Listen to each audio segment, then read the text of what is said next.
Welkom bij een nieuwe setup video. Mijn naam is Roberto en vandaag deel ik mijn setup voor Oostenrijk. En als we op Oostenrijk rijden, dan kunnen we natuurlijk niet anders dan in de Red Bull van Max Verstappen en Checo Perez rijden. Helpen deze setup video's jou met F1 2021? Geef de video dan een duimpje omhoog en abonneer op mijn kanaal als je nieuw bent om zo altijd op de hoogte te blijven van mijn laatste setup video's. En laten we meteen beginnen. Deze setup voor Oostenrijk is gemaakt met de race in gedachten. Natuurlijk is de setup ook snel over 1 hotlap, maar dat is niet waarvoor deze setup is gemaakt.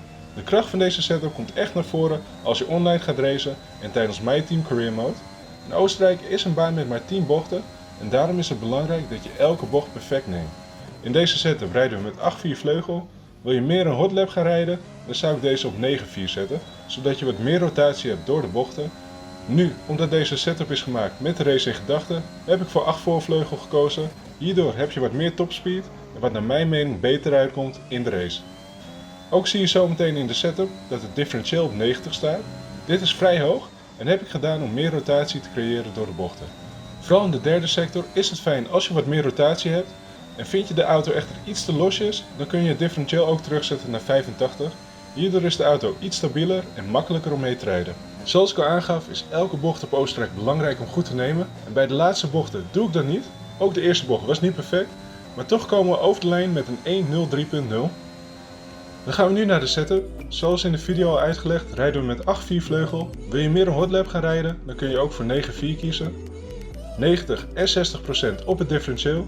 Ook hier al besproken in de video kan je ook voor 85% kiezen als je iets een stabielere setup wil hebben.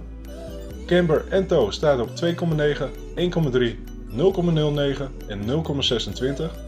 De ophanging staat op 1,4, 4,4 en 3,7. Dan de remmen op 100 en 58%. Het laatste is vrij hoog, vaak zie je deze op 56% staan. Maar met de harde remzones op Oostenrijk vind ik 58% lekkerder rijden.